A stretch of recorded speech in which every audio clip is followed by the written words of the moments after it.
teman-teman, jadi kali ini kita akan membahas mengenai musik kontemporer. Kalian tahu tidak apa sih itu musik kontemporer? Jadi, musik kontemporer ini adalah jenis musik yang biasanya dimainkan tanpa menggunakan alat musik asli, tetapi menggunakan bunyi dari benda sehari-hari seperti tepukan tangan ataupun gesekan. Nah, musik ini juga sering disebut dengan new music. Kapan sih musik kontemporer ini dimulai? Jadi, musik kontemporer ini pertama kali muncul pada abad ke-19. Kemunculannya ini berawal dari suatu gerakan seni lukis impresionis. Kelompok yang membentuk gerakan tersebut ialah sekelompok pelukis dari Prancis. Di antaranya itu ada Degas, Monet, Renoir, dan beberapa orang lainnya. Nah, sejarah perkembangan musik kontemporer di Indonesia sendiri berawal pada tahun 1970-an. Musik kontemporer pertama kali dipentaskan di Indonesia di acara Pekan Komponis Muda pada tahun 1979 di Taman Ismail Marzuki, Jakarta. Nah, melalui acara inilah terjalin diskusi dan dialog di antara para seniman Indonesia dari berbagai latar belakang. Secara umumnya, menurut kajian Profesor Dieter Mack, seorang komposer dan pakar budaya musik Indonesia dari Universitas Freiburg, Jerman, musik kontemporer Indonesia dapat dibagi ke dalam 3 kelompok, yaitu yang pertama, musik kontemporer dalam idiom tradisi barat, yakni musik kontemporer yang digarap dengan teknik dan prinsip-prinsip yang lazim dikenal pada musik barat. Nah, yang kedua ada musik kontemporer yang bersumber dari unsur etnik atau sering juga disebut sebagai revitalisasi musik tradisi. Lalu yang ketiga adalah musik baru yang berlatar belakang budaya Indonesia dan budaya barat atau mixed culture. Musik kontemporer memiliki beberapa unsur, di antaranya itu ada warna nada atau tone color. Dalam musik kontemporer terdapat sedikit penekanan pada campuran suara. Selain itu, perkusi juga memainkan peran utama. Warna nada yang dimainkan secara individu akan terdengar jelas pada musik ini. Nah, yang kedua itu ada harmoni. Dalam musik kontemporer dikenal istilah polychord, di mana 2 kunci nada terdengar pada waktu yang bersamaan. Dalam harmoni musik kontemporer juga menggunakan 4 kunci nada.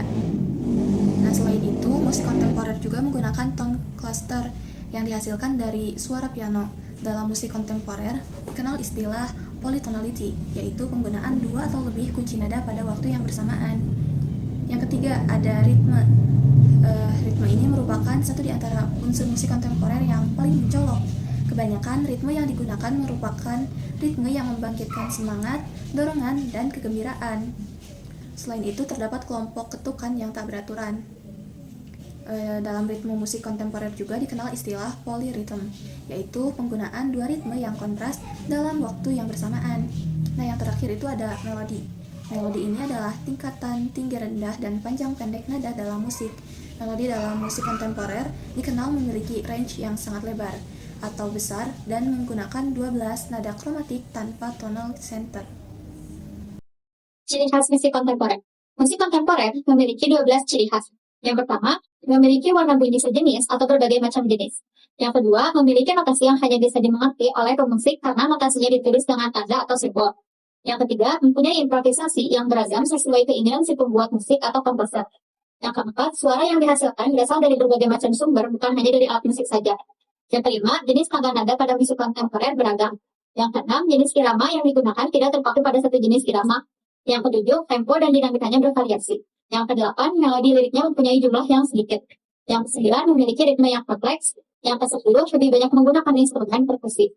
Yang ke-11, alat musik yang digunakan merupakan perpaduan suara dari alat musik sintesis dan elektronik. Yang ke-12, tidak terikat akan adanya aturan permainan pada zaman dahulu dan zaman sekarang. Karakteristik musik kontemporer. Berikut karakteristik umum pada musik kontemporer. Yang pertama, melodi liriknya tak sebanyak periode sebelumnya. Yang kedua, adanya harmoni yang disonan.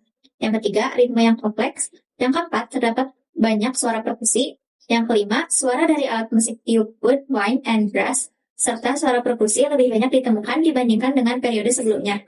Yang keenam, penggunaan suara sintetis dan elektronik. Fungsi musik kontemporer. Berikut beberapa fungsi musik kontemporer secara umum. Yang pertama, fungsi religi atau keagamaan.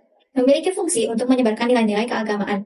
Yang kedua, fungsi komunikasi, yaitu menggunakan musik untuk mengkomunikasikan gagasannya kepada masyarakat, baik itu berupa ide, kritik sosial, dan lain sebagainya. Yang ketiga, fungsi pendidikan. Setiap cabang seni memiliki fungsi pendidikannya sendiri. Dalam musik grup atau sebut saja ensemble, diperlukan kerjasama tim agar musik yang tercipta harmonis. Yang keempat, fungsi artistik adalah fungsi yang ditujukan sebagai media ekspresi seniman dalam menyajikan karyanya. Yang kelima, fungsi rekreasi atau hiburan merupakan fungsi yang tidak lepas dari sebuah karya seni pertunjukan. Sedangkan untuk fungsi seni musik kontemporer secara khusus adalah yang pertama, aktualisasi gaya bermusik para komponis. Yang kedua, sebagai bentuk ditemukan dan berkembangnya gramatika musik. Yang ketiga, mengembangkan jenis musik baru, baik yang berakar pada tradisi maupun tidak. Sekian dari kelompok 2. Semoga bermanfaat. Bye.